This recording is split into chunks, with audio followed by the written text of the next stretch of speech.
Verify that the line x minus 7y plus 5 equals to 0 touches the circle x squared plus y squared minus 5x plus 5y equals to 0. Also, determine the equation of the other parallel tangent line. Let us begin. So first what we'll do, we'll use the equation of the circle, and from it we're going to derive the coordinates of the center as well as the radius.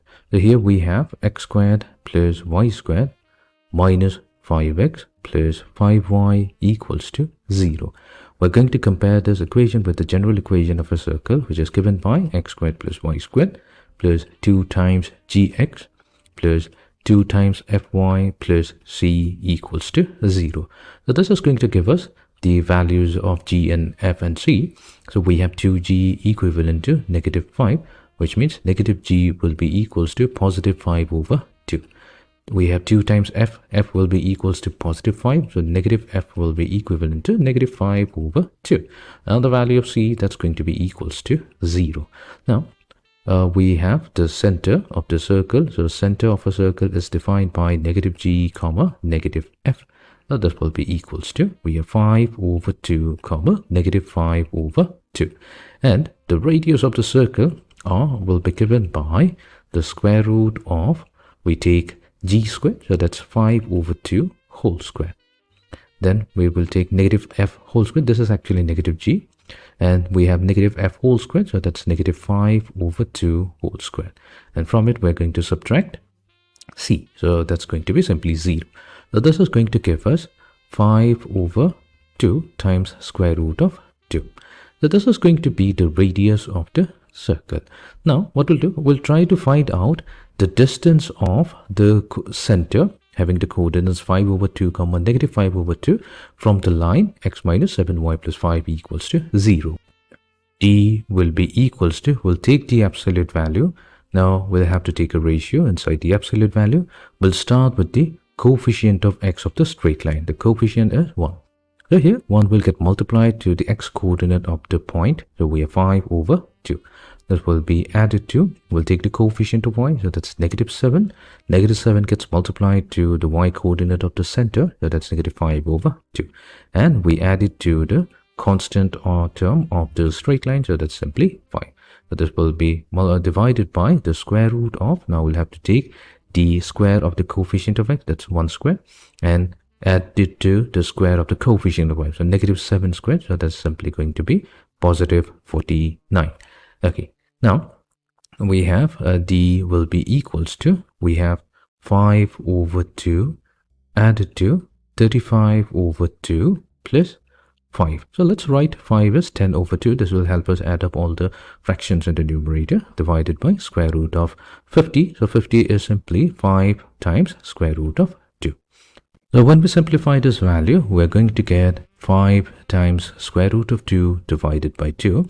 And it turns out this value is exactly equals to the radius of the circle. So since they are equal, it only means that the circle must touch the straight line x minus 7y plus 5 equals to 0. In other words, we can say the line given by the equation x minus 7y plus 5 equals to 0 is tangent to the given circle. Okay, now the first part is done. In the next part, we need to determine the equation of the other parallel tangent line. Now clearly, the other tangent line, so we're going to suppose the equation. Let the equation of the other parallel tangent line, or we can say simply the tangent line, the other tangent line will be, we will consider it to be x minus 7y plus lambda equals to 0. We can take the help of the first equation to write the equation of the parallel line. That's because the slopes are going to be exactly the same for two parallel lines. Only difference will be the y-intercept value, or we can say the constant value lambda. So our goal will be to determine the value of lambda. So again, we'll be using the same distance formula, because here we have the center at 5 over 2 comma negative 5 over 2. This will be the coordinate of the center, and we have the straight line. This is a tangent to the circle, whose equation is x minus 7y plus lambda equals to 0. We can find this distance, and this distance is going to be the radius of the circle. So this is the full diagram. I'm only considering a portion of the diagram, a portion of the circle here. So this radius is 5 times square root of 2 over 2. So we have 5 multiplied to square root of 2 divided by 2. This will be equals to, we'll take the absolute value. Now we have 5 over 2 multiplied to the coefficient of x, so that's simply 5 over 2. This will be added to the 7 times 5 over 2, so we get 35 over 2 plus the constant term lambda, whole divided by the square root of 1 squared plus 7 squared. So this gives us 5 times square root of 2 divided by 2 equals to, so here we have 35 plus 5 is 40, 40 divided by 2 will be 20. So we have 20 plus lambda divided by square root of 50, which is simply 5 times square root of 2. Cross multiplying, we are going to get absolute value of 20 plus lambda. That will be equals to, so 5 times square root of 2 multiplied to 5 times square root of 2, that's going to be 50. So we have 50 divided by 2, so that's going to give us 25. Now we get the value 20 plus lambda equals to 25, or we can say 20 plus lambda equals to negative 25. The lambda will be equals to 25 minus 20, that's positive 5, or lambda will be equals to negative 45.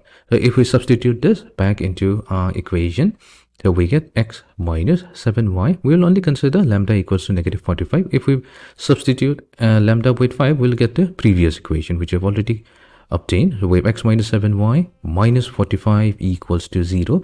So that is going to be the equation of the other tangent line, which is parallel to the original tangent line.